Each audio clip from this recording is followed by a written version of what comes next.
Israel's Prime Minister Benjamin Netanyahu has confirmed plans for a full takeover of Gaza, telling Fox News that Israel, quote, intends to take control of all of Gaza, to remove Hamas and install a civilian government.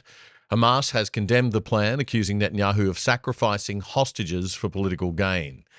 A dark message there. The UN and UK have warned of catastrophic consequences, with the UN calling the takeover deeply alarming and likely unlawful under international law. The Israeli military already controls 3/4 of Gaza. Reports say the offensive will begin in Gaza City, with over 1 million people being relocated south. A second phase is expected weeks later, alongside an increase in humanitarian aid. Benjamin Netanyahu was asked in the Fox News interview if Israel would take control of all of Gaza, and he replied, quote, "We intend to, in order to ensure our security, remove Hamas there, enable the population to be free of Hamas, and to pass it to civilian governance that is not Hamas and is not anyone advocating the destruction of Israel." That sounds pretty reasonable to me, James Allan.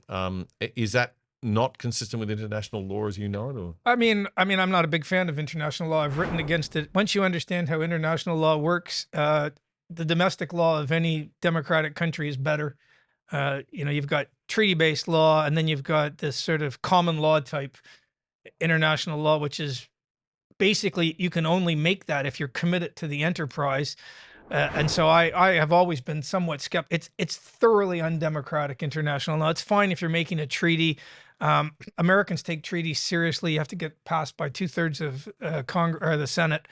In any Anglosphere country that has its tradition from Westminster, treaties are made under the prerogative power. Anthony Albanese can sign up to a treaty tomorrow because he wakes up and feels like it. And so, the democratic credentials of international law are pretty suspect. Again. Okay, so then in that case, is apparently stopping the Brits from stopping illegal boats from coming in, because the British government says, "Oh, we can't do it because of international law." So I don't treat that as a knockout argument, international law. What I would say is, at the end of World War II, do not forget that the Allies had troops in Germany for over 50 years. It takes a long time to, denazify a country.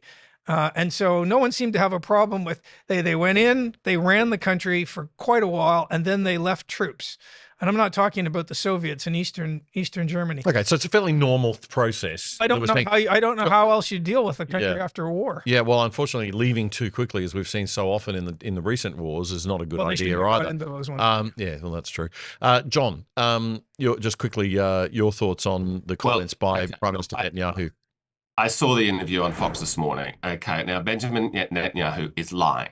He's not lying about wanting to occupy the whole of Gaza. That's definitely what the plan has been from the beginning, since October the 7th. He's been licking his lips that he can go and occupy the whole thing. Now, then he says he's going to say, once they've occupied it, once they've removed Hamas, hope he does that, he's then going to invite an Arab nations to come in and help govern it.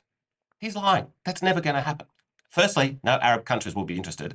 And second, because the only one that would be Egypt, and they will not want to have anything to do with it. And so he's going to permanently occupy it. He's going to keep sort of a slow strangulation going on of the poor old Gazans, and he's just going to hope that he'll give it 10, 20 years. He just wants them to go away. They can just go away, so the whole thing can be Israeli territory. But it looks like there's a plan to create a buffer zone. You can't blame him for wanting to create a buffer zone, and then probably have somebody run. Nobody wants to run Palestine, right? Let's be honest about it. The Arabs, Gaza. Sorry, not the West Bank. David Adler is in a position to speak out against this, David, because if he does this, and if you speak out against it, it will have some impact. This is going to damage the reputation of Israel for decades to come, David. This is a critical moment. It's a massive mistake to try and ethnically cleanse all those Gazans. So where's your evidence, other than you don't believe him? Where's your evidence for ethnic cleansing? 125 years of history. Okay, so it's your reading of history. Okay, that's good. So it's your reading of history, John. Good. David, there's a pattern of 125 years. David, you want to respond to that? Yeah. Well, it's very peculiar that Israel would withdraw completely from Gaza in 2005 if it wanted to keep it. I got to tell you that they tried to offload Gaza to Egypt numerous times. Yeah, and Egypt didn't want it. Egypt didn't want it. They knew the type of challenges they be facing. Yeah. Taken hold there. But I have some skin in the game here. I have cousins who had an association with Gaza. Firstly, I have a young woman cousin who was murdered on October 7 at the Nova site, engaged to be married. This particular family were probably left of centre amongst the peacenik group.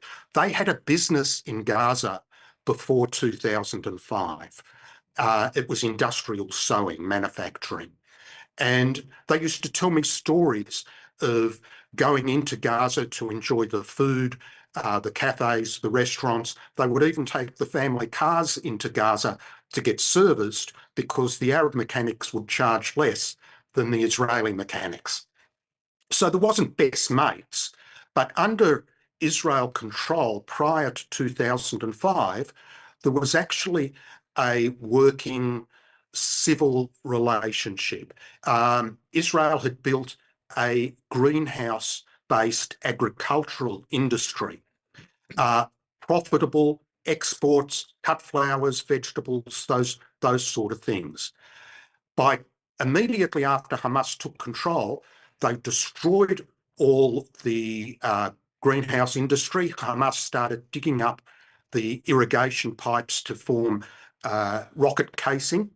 As well as residents being dragged out, businesses were dragged out, including my cousin's business, relocated to a kibbutz in Israel that I visited. The libertarian view, as John has said many times, is to have, trade and civil relationships and this sort of thing. Well, prior to 2005, it was actually being built up. I don't know what's in Bibi Netanyahu's mind. I'm not close enough. But what I do know, having met with and spoken to a number of members of the Knesset as recently as March this year, is there is no way on earth that Israel will countenance an ongoing security risk out of Gaza. No, and it's understandable that they shouldn't. I mean, how could they possibly allow? Yeah. This has a couple of ifs. If number one, Israel does proceed and take administrative control over Gaza, I would hope that the sort of pre-2005 model of actually having slowly, it would have to be slowly, viable businesses, working relationships, etc., without Hamas control might be an objective that could be contemplated, that could be slowly introduced. But David, a two-state solution, I mean, it's pretty obvious that a two-state solution, I can't understand people are talking about a two-state solution. No one wants it. Terms at the moment covering it. Gaza may be still the West Bank, but Gaza, how could you possibly I can tell you that there have been recent votes in the Knesset. On one occasion, the support for a two-state solution was 9 out of the... There are 120 seats in the Knesset. But this is the position of Australia. This is the Australian position, is a two-state solution, correct? It's crazy. It's the UK position. It's Canada's position. It's France's position. I mean... By the way, these are all left of centre leaders in the Anglosphere, right? Right. Australia, Canada... Yes, I know, John, but you look at those countries, you got UN general resolutions. You wouldn't agree with 90% of UN general resolutions. So let's be honest. It's a crap argument to point to that. Well, you were saying it's only France, Canada, and the right. Well, it's 3/4 of the countries in the world. Well, it's all of the Islamic countries. It's all of the left-wing countries. And it's the sort of southern bloc countries. Well, the point is, John, is it pragmatic? I mean, how can it possibly be? How could you hand power back to a Palestinian Authority in Gaza now? Well, that's not going to happen now. The 3/4 of the homes have been destroyed. Okay, so yeah, it's not going to happen. I actually believe in a 3-state solution. The West Bank should not be the same country as Gaza. The West Bank is closer to being able to be a functioning society. Now, what people don't know is while all the focus has been on Gaza, in May this year, we had more settlers illegally going into the West Bank, Israeli settlers going in there, than has happened since the 1970s. It's still happening, and it's not like bombs are coming over from the West Bank, but they're still moving in there. But the West Bank is a viable country. It should be its own little country with lots of, they probably can't acquire weapons, whatever, but slowly but surely it can happen. Then when we prove it can happen in the West Bank, well, I hope what David Adler just said is right. I very much hope that they've got to go in and occupy it now. There's no choice now. And then do what they were, the experience that he was describing before with his relatives there. I'm sure it's very accurate that's what it was like before 2005. So we'd have to have sort of 10 years of that, get rid of Hamas. I hope David's right. I very much fear that that ain't Bibi's plan. He wants to strangle them so they all just somehow go away. But I hope David's right. And then we could have, and it would be 10, 15 years away. Gaza can be its own country as well. All right, very quick response, David. Then we do have to wrap up, but very quick. There are some people talking population movements. That's true. It was introduced by Donald Trump. I mean, the way Pakistan was created was through a large population movement to separate the Muslims and the Hindus. And there are a number of historical precedents. I mean, that's above my pay grade. But there are a lot of experienced people looking at solutions. Israel's a robust democracy. It'll be debated out.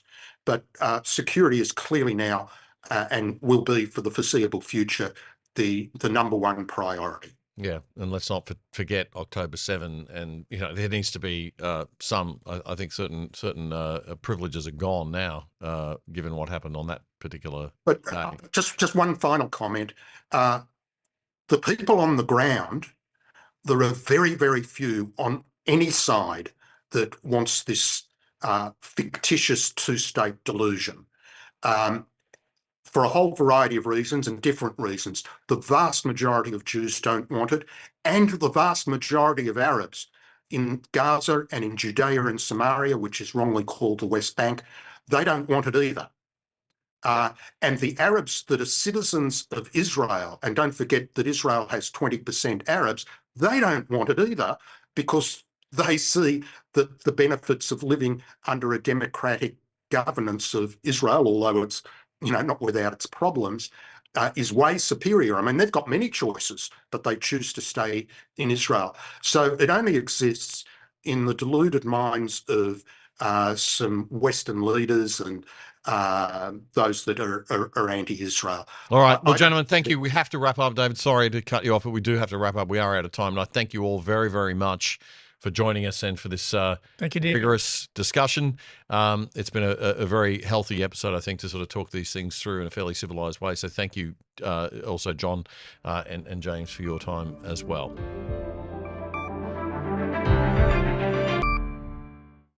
If you like The Other Side, one of the best ways you can support us is by signing up for the products of our sponsors. And one of our best sponsors is PIA VPN, the virtual private network that stops people spying on your internet activity. It'll keep you and your family truly safe from the prying eyes of big governments and corporations without slowing down your internet speeds. And you can watch Netflix or other streaming services using your regular accounts with them as if you're viewing from any country in the world. You can sign up for less than $3 a month and get a whopping 83% off the normal price. Just go to piavpn.com/otherside to sign up and you'll get the discount. And you'll get more info on those special deals if you check it out. That's piavpn.com/otherside. That was a segment clip from our weekly Friday night news show, The Other Side, which you can watch in full by simply going to YouTube and searching up The Other Side Australia. Then you'll find our full shows playlist. You can also find all of our full shows and our segments on our own website, othersidetv.com.au. That's othersidetv.com.au. Help us build a whole new Aussie media by joining us over there and signing up for the exclusive side.